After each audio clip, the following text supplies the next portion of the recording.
Bom dia, galera, tudo bem com vocês?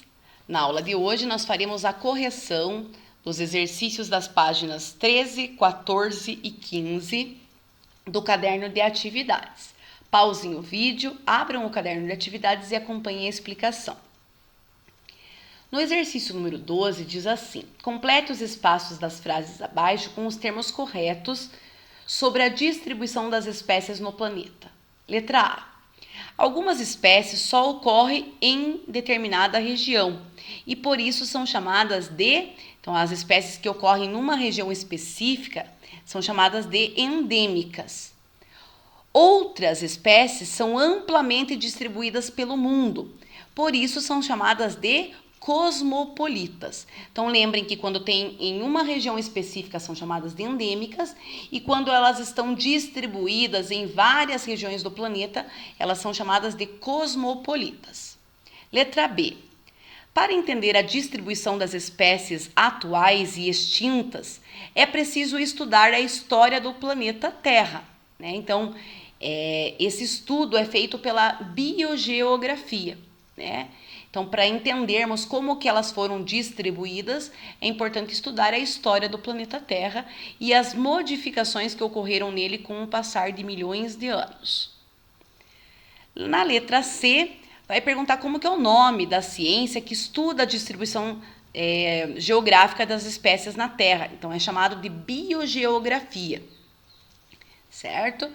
E é uma área da ciência que estuda como que as espécies estão distribuídas no planeta Terra. Essa distribuição é influenciada por muitos fatores, entre eles o movimento dos continentes ao longo do tempo, conhecido como teoria da deriva continental.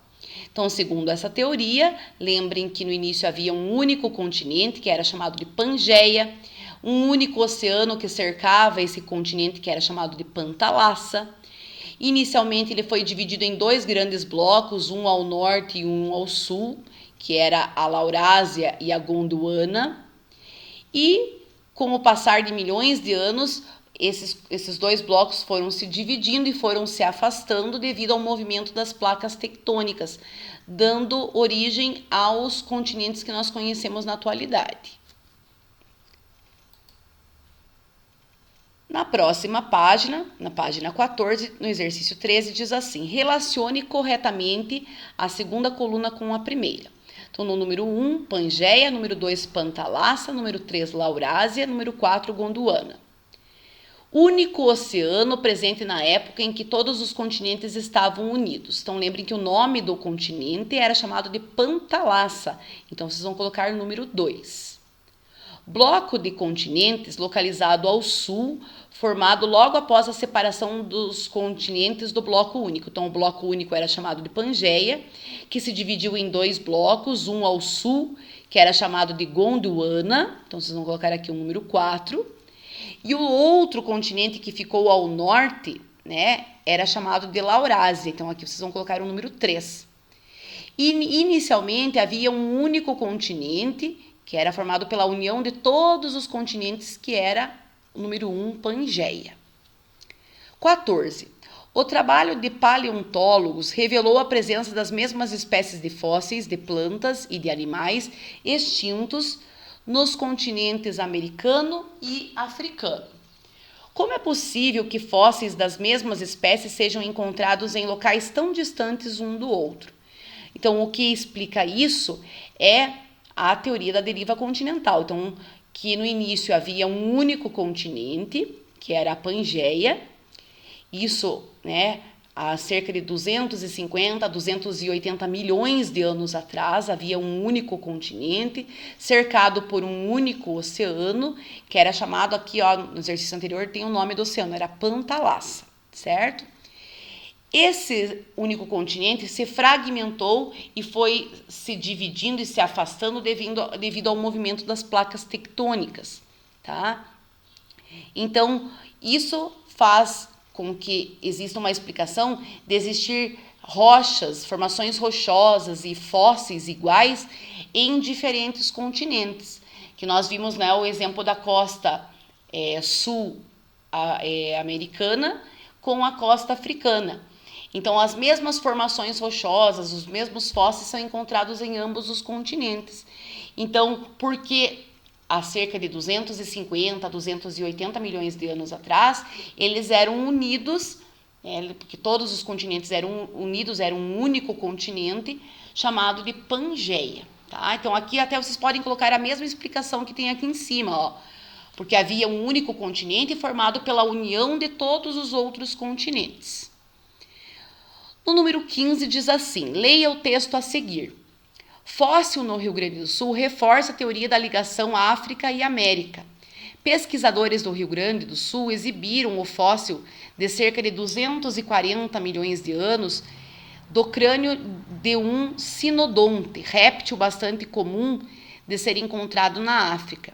Segundo a equipe da Universidade Luterana do Brasil, a descoberta realizada no município de Dona Francisca, da região central do estado, reforça a teoria de que a América do Sul e a África estavam ligados por terra.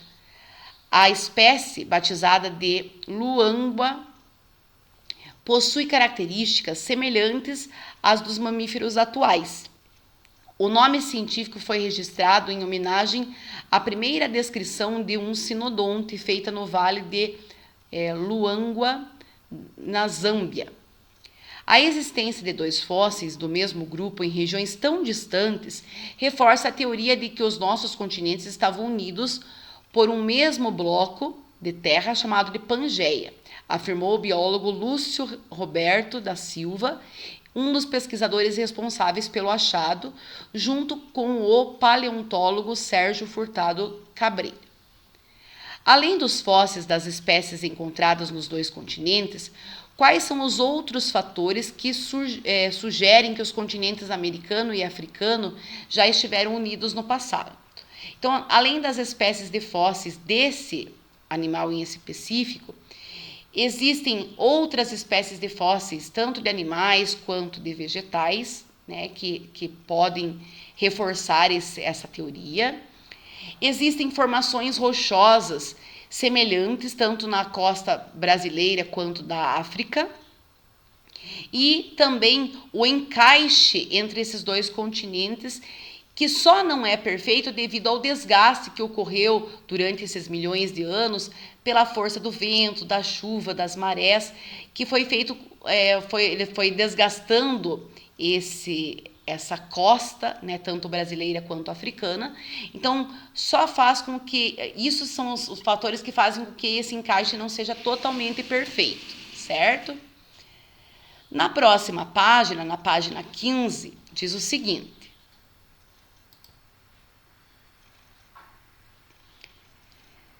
para explicar aos seus alunos como funcionam as placas tectônicas, um professor resolveu fazer um experimento bem simples. Ele pegou uma bacia com água e nela colocou pedaços de isopor. Foi possível observar que os pedaços de isopor flutuam sobre a água e se movimentam lentamente. Então, o isopor, nesse caso, representam os continentes, né, as placas tectônicas. Lembrem que a crosta terrestre é formado por placas tectônicas, e essas placas que podem tanto estar sobre, né, os continentes podem estar sobre essas placas, quanto o próprio, né, no oceano nós temos também placas tectônicas. Essas placas flutuam sobre o magma, né? Então, na letra A diz assim, o que a água representou no experimento? Então, a água representa o magma. Enquanto o isopor que está flutuando, que é menos denso e que flutua, representam as placas tectônicas. Então, na letra B, o isopor representa as placas tectônicas. Letra C, por que o professor usou blocos de isopor? Então, ele usou aqui para representar que eles apresentam densidades diferentes. Então, o isopor apresenta uma densidade menor, e isso vai fazer com que ele flutue, ele não afunde na água, né? A mesma coisa ocorre comparando as placas tectônicas com o magma. O magma é mais denso e as placas tectônicas são menos densas. E isso faz com que elas fiquem flutuando sobre o magma e, dessa maneira, né, fazendo um movimento entre elas. No exercício número 17, diz assim: considerando as placas tectônicas, analise as afirmativas abaixo e marque a resposta correta. O Brasil encontra-se no centro da placa sul-americana, por isso é menos susceptível a vulcanismos e terremotos. O mesmo ocorre com a maior parte do continente africano, correto. Então, quando um país se encontra no centro de uma placa, ele não vai sofrer com o impacto, né, dessas placas, com o impacto ou com o afastamento entre elas. Então, lembrem que quando dois países, né, ou regiões diferentes estão entre as placas tectônicas, ou até um único continente, né, como é o caso do Japão, que ele se encontra lá no encontro de duas placas tectônicas, nessas regiões vão ocorrer muitos terremotos, abalos sísmicos, podem ocorrer quando ocorre no mar, maremotos, ondas gigantes, que são os tsunamis, certo? Então, no Brasil, nós não sentimos nenhum terremoto, nós não temos ações de vulcões, porque ele se encontra no centro de uma placa. E a mesma coisa acontece no continente africano, portanto, o número 1, correto. 2. A região da América do Sul, próximo à borda da placa de Nazca, é diretamente influenciada por ela e está sujeita a terremotos, vulcões e tsunamis, correto. Então, se ela está na borda de uma placa, ela está sujeita a esses fenômenos. Então, correto. Número 3, vocês podem até retornar para observar as placas tectônicas lá na página 19 da apostila de vocês. Vocês têm as placas tectônicas, então, se vocês tiverem dúvida, vocês podem retornar lá, né? Então, vocês vão observar que a América do Sul, né, a região da América do Sul aqui está próxima à borda, a parte que está próxima à borda está sujeita a esses fenômenos, e vocês podem observar que o Brasil e a África estão bem no centro de duas placas, né? No caso da África, fica no centro da placa africana, e o Brasil está no centro da placa sul-americana. 3. A América Central não está sujeita à ação de impactos ambientais causados por terremotos, falso, né? Então, na América Central existem placas, né? Nós temos ali o encontro de algumas placas e faz com que ocorra a formação, né, de terremotos, então, falso. Então, apenas 1 e 2 estão corretos, portanto, a letra C, certo? Completem esses exercícios e enviem as fotos para que eu possa avistar. Um grande beijo e até a nossa próxima aula.